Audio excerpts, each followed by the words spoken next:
agree. Oh, we're on our test drive and it's working out great. You fixed it? I think we might have fixed it.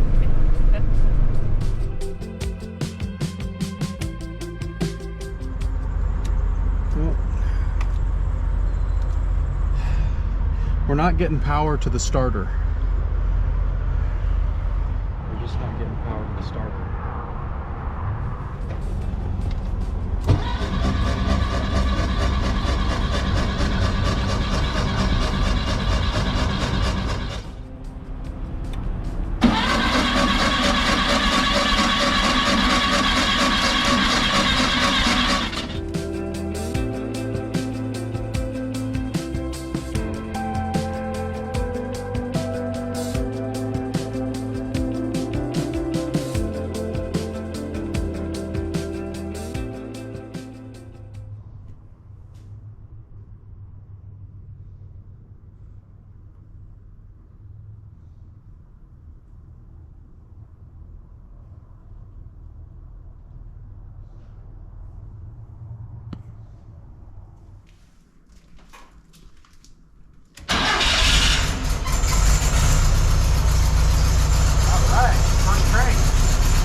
The sound of that.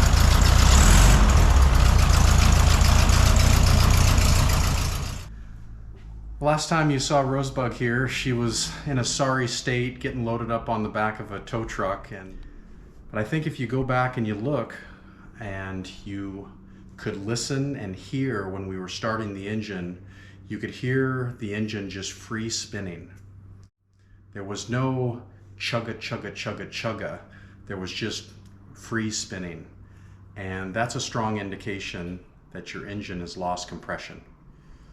Your engine needs 4 things to be able to work. It needs air, it needs fuel, it needs spark, and it needs compression. If you don't have any one of those 4 things, your engine won't turn. And when we heard that free spinning, we really panicked because we knew there was the potential that it had lost compression.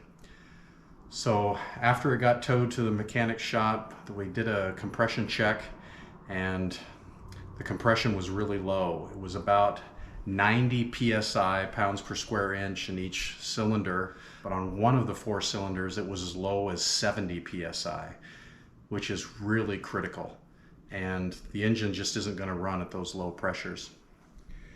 So we thought, oh my gosh, maybe due to the carburetor settings that I had done, maybe we melted a piston because of a lean fuel condition. It wasn't getting enough fuel and things just got too hot and we melted a piston.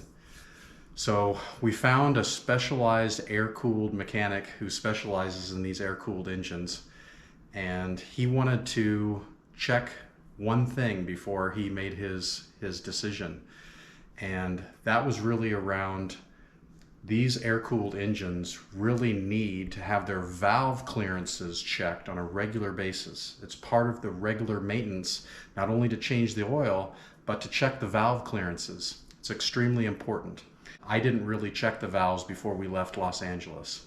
And so the mechanic back here in Oregon wanted to do a valve check real quick, and sure enough, all the valves were locked up tight as a drum. And what that means is the valves go up and down. If they're really tight, the valves will not seal appropriately, and they're just left open, just a speck. And that lets all the compression through the valves, and there isn't any compression in order to drive the engine. So even though that sounded really scary, the mechanic went in and just adjusted the valves to give the appropriate clearances to free them up from being locked. And he turned the key and Rosebug started on the first crank and is running really good. So thankfully, no melted piston, thankfully no blown up engine. all it needed was a valve adjustment, and we probably pulled over to the side of the road and stopped the engine at the right time, because things could have gotten a whole lot worse. But now Rosebug sounds really good.